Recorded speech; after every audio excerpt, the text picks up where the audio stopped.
तपोवन या ठिकाणचे जे वृक्षतोडीचा जो विषय आहे तो पुन्हा एकदा प्राणीप्रेमी असतील किंवा वनप्रेमी जे आहेत त्यांनी उचलून धरलेला आहे. वृक्षतोड थांबली पाहिजे असं वारंवार सांगितलं जातं. याबाबत गांभीर्यानं सरकार घेतलं आहे. अतिशय दुर्दैवाची गोष्ट आहे. मला नाशिकवरून एवढे फोन येत आहेत आणि आमचा मनोज साठे आहे किंवा मनीष बाविस्कर आहे, यांनी सांगितले. तर मी त्यांना सांगितलं की मी प्रॅक्टिकली तिकडे येऊ शकत नाही. पण आता गिरीश महाजन काल काय बोलत होते, इतकं बेजबाबदार मंत्र्यांनी बोलावं हे बरं नाही.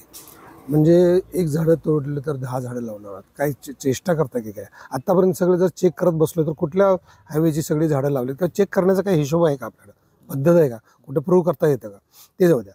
पण मी मनीषला म्हटलं असं की तपोवनातली जी हेरिटेज झाडं आहेत, मोठी झाडं आहेत आणि त्यात उगाचच काहीतरी आता देशी विदेशी करणं चालूच आहे.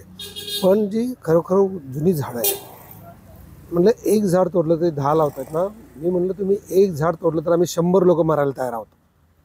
तोडून दाखवा. काय मजाक चालली आहे काय? तर मला हे बरं नाही वाटत आहे. प्रॅक्टिकली आपण ते जाऊ शकत नसलं तरी माझा पूर्ण पाठिंबा आहे. तपोवनात ती झाडं तोडली नाही पाहिजेत. आता नागपूरला काहीतरी 4000-5000 झाडं तोडतात, त्याचा पण एक मेसेज आला आहे मला. आता लोणंदचा रस्ता आहे, लोणंदच्या रस्त्यावर आजच आम्ही पाठवला माणूस तिथे 4000 झाडं तोडत आहेत रस्त्याच्याकडे. 400 झाडं वडाचे. अशी लाखो आपल्या देशाचा राष्ट्रीय वृक्ष बेफामपणे तोडला जातो आहे, जो वॉकिंग ट्री आहे, जो हे सगळ्यात जास्त ऑक्सिजन देणारा मानला जातो. पण गव्हर्नमेंट कधी जागा होणार आहे, कधी कायदा करणार आहे? आणि काय झाड तोडलं तरी 1 आणि 2000 रुपये त्याला दंड होतो. ही काय शिक्षा आहे?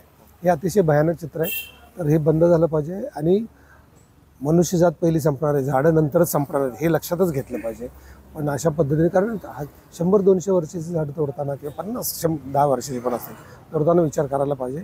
आणि लावतानाची वेग जास्त पाहिजे, तिथे तोडायचा वेग जास्त आहे. ही दुर्दैवाची गोष्ट झाली. याबाबत काय पुढं आवाज उठवण्याच्या अनुषंगाने काय तुम्ही बाकी नाही, मीच एकटं नाही, खूप माणसं जागी आहेत. खूप माणसं माझी मुलाखत जरी घेत असेल तुम्ही तरी अशी लाखो माणसं आज जिवंत आहेत आणि ती झाडासाठी झटत आहेत.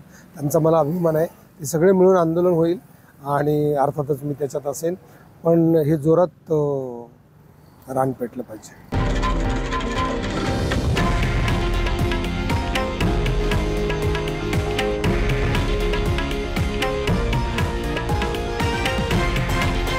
हे आहे देशातील नंबर 1 न्यूज नेटवर्क आणि आपण पाहत आहात TV9 मराठी, एकमेव.